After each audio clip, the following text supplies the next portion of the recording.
Guys, this is Downphoenix and welcome to the Downphoenix Show. Today we're going to talk about the Oculus Rift. The pricing was announced today. $599 US. Yay! Everybody wanted to pay that much for that thing, right? I mean, look how well the PlayStation 3 did at launch. Point taken, right? It's especially laughable, man. I mean, there's no way it's going to succeed. It is going to flatline. I know that the pre-orders or whatever, like some of the initial pre-orders have sold out or whatever, but you do have to keep in mind, first of all, they're probably not counting all the Kickstarter people that backed it. Those are probably those pre-orders because they got a free copy of it, so that's really cool actually because they only paid $300 in the Kickstarter, and they got like the first edition, and then they got the second edition, and now they're getting the new one. So they got like 3 units for $300, while everybody else that didn't believe in them right away have to pay $600 for one. So that seems really fair, doesn't it? Now, I do have to bring up a couple of points. First off, the Dev Kit 2, which is previously the latest edition, that actually was only $350. I know that for a fact because I have a friend on YouTube here, DarkWolf2014, that bought one. And he has been using it on his channel. $350. This thing is almost twice the price. And if you look at the specs, there's really not much of an improvement. They increased the display resolution a little bit, the refresh rate a little bit.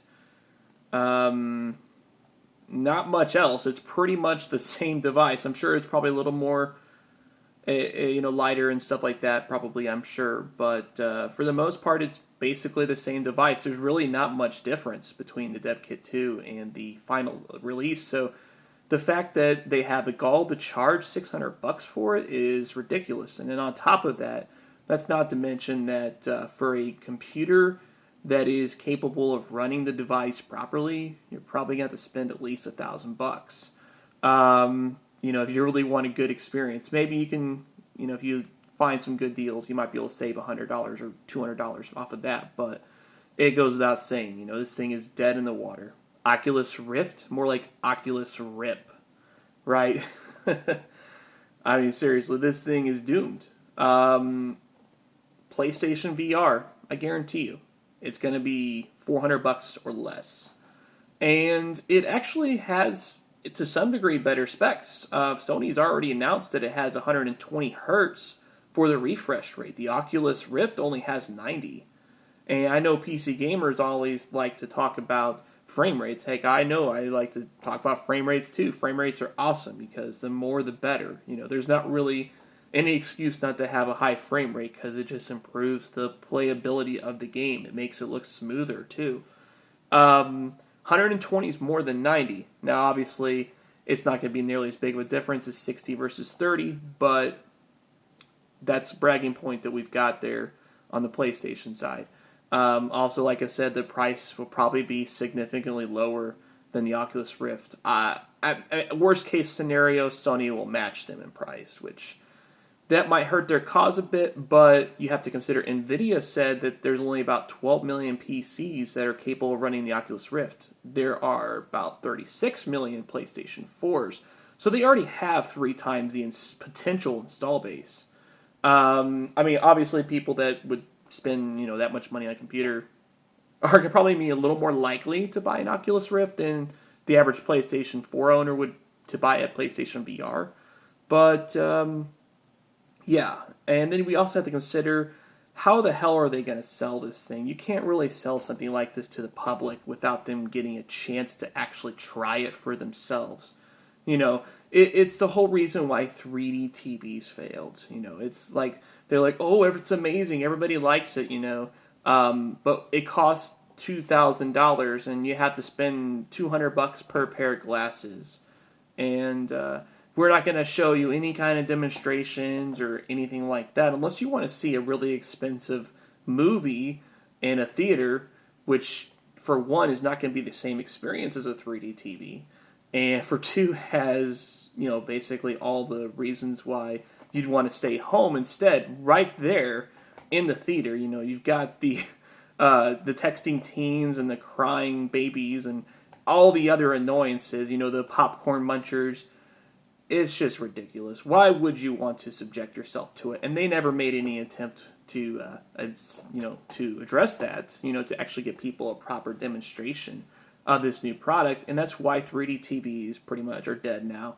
And Oculus is probably going to have the same problem. Now, on the other hand, PlayStation VR, I would be really, really shocked if Sony doesn't team up with like GameStop or Best Buy to set up kiosks all across the country for people to try this out for themselves. Sony knows that VR is the next step in gaming evolution, and they are going to ensure dominance.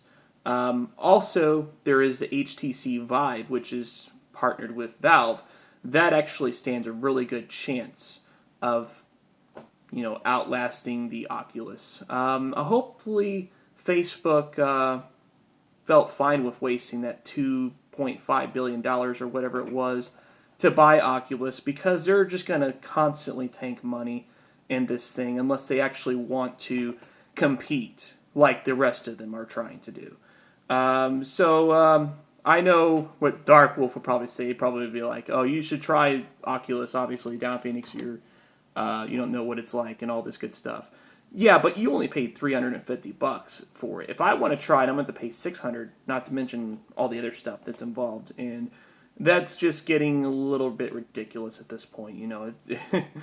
The thing doesn't even have any of its own processing. It still relies on the computer to handle all the processing for the game. So what are you spending $600 for exactly? You're spending it on two sharp screens, basically, with some sensors and things like that built into it.